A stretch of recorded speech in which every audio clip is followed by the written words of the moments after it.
Chris Lois stood still, his heart racing as if echoing the collective pulse of the courtroom. The moment hung in the air, heavy with anticipation as he faced the formidable figure now stripped of his gavel, Howard Gates.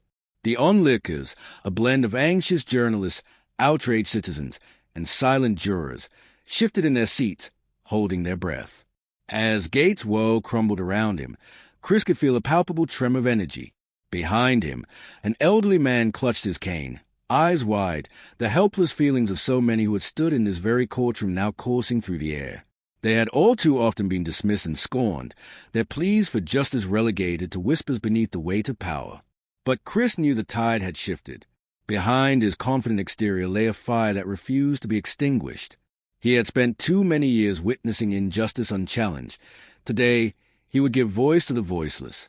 Across the courtroom, Charles Lawson's facade of arrogance began to crack. He fidgeted, beads of sweat forming on his brow as he watched Gates' demise unfold. Chris noted the shift, his resolve solidifying. He stepped closer to Lawson, his eyes narrowing into daggers aimed directly at his conscience. "Mr. Lawson," he said, his voice steady but filled with authority. The quiet around him intensified, amplifying his words. "You just saw what happens to those who think they are untouchable."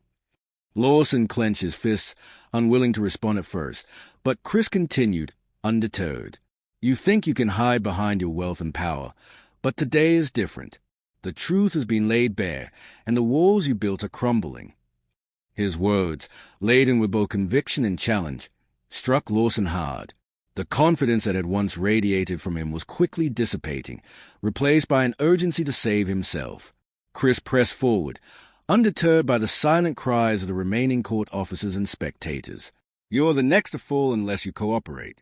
Start talking, or you'll be the one dragged out of here next with handcuffs around your wrists." Chris could almost sense the gears turning in Lawson's mind, calculating the consequences of defiance against the brewing storm. He didn't need Lawson to confess for the sake of justice. He needed every name on the list of corruption that had interwoven with his life, a delicate web spanning far beyond the boundaries of this courtroom. Okay. Lawson stammered, his bravado collapsing like a house of cards. "I need protection." Chris nodded slightly, though he felt no satisfaction, only the rush of urgency to gather the vital information that could unravel a greater scheme. "Let's get you a pen," he said coolly, sliding a paper across the table to him that bore the weight of accountability. Every name he could divulge signed his fate, and by extension, the fate of countless others. In the back corners of the courtroom, seeds of courage began to grow in the hearts of those who had felt disenfranchised for too long. One by one, spectators who had witnessed the unraveling of power chose to stand, affirming their unwillingness to remain silent any longer. As Lawson began to write, the tension in the room thickened. His hands trembled, the facade of control slipping away. Each letter he formed brought him closer to the edge of exposure. His eyes flicked nervously to the audience, who now leaned in with interest, each person acutely aware of the change taking place right before them. With every name he wrote down, their gaze turned to Chris, a silent acknowledgment of his strength and persistence, a testament that the truth, once given a voice, could shatter the walls of oppression and confusion. The power in the room began to shift, reshaping not just the course of the trial, but the very understanding of justice itself. And in that moment, Chris Lois didn't just stand for himself. He stood for a movement, a call to arms for everyone who had ever been silenced by the forces of corruption and power. The fight was far from over. It was just beginning. "Do it now," Chris said, his voice a low, urgent whisper, barely audible above the rustle of the crowd. The electric tension in the courtroom crackled like a live wire, and he could sense the gravity of the moment weighing heavily on everyone present. He locked eyes with Lawson, who leaned over the table, his hands trembling as he hovered over the paper. "Names," Chris pressed, his eyes narrowing. "Every person connected to this operation. Don't hold back." Lawson's fingers brushed the pen, breathing heavily as he glanced nervously at the journalists scattered among the onlookers. "You don't understand what you're asking. They won't let me go if I do this." Chris leaned closer, his voice dropping to a fierce intensity. "You're already trapped, Lawson. Write it down, or you risk being dragged down with them. You saw what happened to Gates. You could be next." The room once filled with whispers fell silent, every gaze drawn to the rapidly escalating drama. The only sound was the scratching of Lawson's pen against the paper as the first name trickled out, and the atmosphere thickened with anticipation. But suddenly, a loud crash echoed from the back of the courtroom. The heavy wooden doors flew open, and a figure burst in, chaos-filled eyes darting around. Gasps erupted from the audience as the courtroom deputy scrambled to regain control. "Stop! It's a setup!" the newcomer shouted, his voice cracking with urgency. "His!" Chris's heart raced. "No!" he roared, realizing too late that Lawson was glancing over his shoulder, the look of panic clear on his face. In that fleeting moment, a flicker of understanding crossed Chris's mind. The unexpected intruder hadn't burst in randomly. He was connected, bringing a message of warning. Lawson, visibly rattled, dropped the pen, the ink smearing across the names he'd just begun to write. "What do you mean it's a setup?" he asked, eyes wide, fear spilling over. "The people you're working for, they know you're about to flip," the man explained, stepping further into the room, breathless. "They sent me to stop you. They don't want their secrets exposed. You have to get out of here, now." In a split second, the atmosphere shifted again, an eye of calm in a storm of growing fear. Chris's mind raced, trying to process the unfolding chaos. If this was truly a setup, they were all in grave danger. Time was running out. Chris glanced at the door as shadows loomed beyond the threshold, figures moving outside, the unmistakable sound of heavy boots marching in sync. "We don't have much time," he hissed. "Lawson, you need to decide, stand with us and face them, or run and leave it all behind." Lawson's eyes darted back to the crowd and then to Chris. He was cornered, caught between the impending assault and the truths he'd hesitated to reveal. "What if they come after my family?" he whispered, desperation creeping into his voice. "Then we'll get you protection," Chris vowed, the resolve solidifying in his chest. "But you have to trust us. Write the names down. We can still fight back." Lawson took a deep breath, his expression wavering between fear and determination. "Fine," he said, grabbing the pen again, his hand shaking as it hovered over the page. "But if I do this, we need a plan. If they come for me, I'm not going down alone." The heavy footsteps now thundered at the door, sending a ripple of dread through the courtroom. Chris was acutely aware that every passing second was a choice, a moment where alliances were forged or shattered. "Trust me," Chris said, every ounce of conviction in his voice echoing through the tension-filled room. "We fight together or not at all." With a sudden surge of resolve, Lawson began to write, and the tension coiled tighter like a spring, ready to snap. As each name flowed onto the page, the urgency in Chris's chest ignited, the endgame drawing closer, and the stakes higher than ever before. The door burst open, and the figures charged into the courtroom, grim faces locked into a fierce determination. Chris exchanged a glance with Lawson, a silent promise forged between them. "Now!" Chris yelled as the first figure lunged forward. In that instant, reality shattered, replaced by the frantic dance of survival. The courtroom became a battlefield, and Chris was ready to fight for everything that mattered.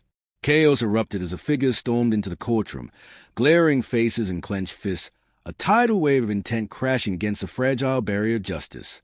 Chris felt a rush of adrenaline as he stood protectively in front of Lawson, adrenaline coursing through his veins, every instinct screaming at him to act. "Get to the side!" he yelled, pushing Lawson away from the table just as one of the assailants lunged forward, aiming for his throat.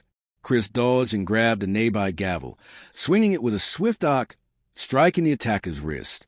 The weapon clattered to the floor as the man winced, but his comrades pressed forward, ignoring the threat. Chris spun, adrenaline igniting his senses, taking stock of the room. Jurors had scrambled out of their chairs. The journalist in the corner held her breath, fingers poised over her phone, trapped between reporting and potential danger. "Get out of here!" Chris shouted to her, not turning to see if she obeyed. His focus was razor-sharp, every nerve alive. "Keep writing," he urged Lawson, who was frozen, his hand still clutching pen. "Don't stop." The sound of bodies colliding echoed as a leading thug, a hulking man with a scar running down one side of his face, charged at Chris. "You think you can ruin us?" he bellowed, fists swinging like hammers. Chris ducked just in time, slipping past the man and ramming his shoulder into his abdomen, forcing him back. Lawson finally found his voice. "I can't remember them all." Panic crept into his tone, and Chris caught a glimpse of fear on his face. "Just write what you can. We'll sort the rest out later." Amidst the chaos, Chris's heart raced as he heard the heavy footsteps of more reinforcements approaching from the hallway. He could feel the walls closing in, the battle of wills escalating without mercy. The scarred man recovered, his eyes blazing with fury. "You know what happens to traitors." He threw a punch, but Chris narrowly avoided it, driving a knee into the man's gut. He went down, wheezing. Chris risked a glance at Lawson, who was bent over the paper. "Focus," he urged, desperation seeping into his voice as he weighed his options. As more attackers flooded in, Chris backed toward Lawson, guarding him like a barricade. The crowd had retreated, but the journalists lingered, grappling with the moment, every twist and turn packing their gears of storytelling, capturing the chaos live for the world to see. The scarred thug, now enraged, picked up a chair and hurled it across the room. It smashed against the wall near the judge's bench. "Finish them!" he shouted, and the others surged forward, emboldened. "Lawson, we need a distraction." Chris shouted, looking around wildly for anything to use. As if summoned by his thoughts, a fire alarm blared, sharp, startling. The red lights began to flash, sending waves of panic rippling through the crowd. An emergency signal filtered through the chaos, and with it, a surge of hope intertwined with the danger. "Evacuate!" yelled the voice from the alarm system, and Chris realized it was the slimmest chance they had. "Now, Lawson," Chris urged again, "get out the side door. I'll hold them off." "What?" "No, I'm not leaving you." Lawson's eyes were wide with determination, but Chris understood the stakes. "You have to," Chris shouted back. The attackers turned their focus back on them, and an icy resolve swirled through Chris. He knew what he had to do. With a firm grip on his throat, Lawson hesitated. "I won't forget you. I promise. Just go." Chris barked, and he plunged himself into the melee, desperately striking at the men flooding in, pumping raw energy into every blow as Lawson slipped beneath the cover of the chaos, leaving his pen an unfinished page behind. Chris's instincts kicked in. He swung fiercely, pushing against the impending tide. Each punch connected with the attackers, forcing them backward, but they continued to swarm. The weight of the numbers began to drag him down. But as they pressed forward, something strange happened. The commotion of the crowd shifted, voices yelling by the entrance. Help had arrived. Sirens screamed as law enforcement broke through the front doors, shocked police officers stunned by the sight of unrest. A split-second glance gave Chris a flicker of hope. "This way!" he shouted to those remaining near the door. "Out now!" With renewed vigor, officers rushed in, grabbing the invaders, handcuffs clattering around wrists. The courtroom, filled with chaos and apprehension, finally began to cool as the tide of law met the torrent of corruption. Chris stumbled away from the fray, chest heaving, eyes darting to where Lawson had fled along with the officers' commotion. The realization swept over him. He had bought enough time. Distractions carved from chaos had forged an escape. A glimmer of gratitude surged through him. Sweat dripped down his face, the thrum of imminent danger dissipating.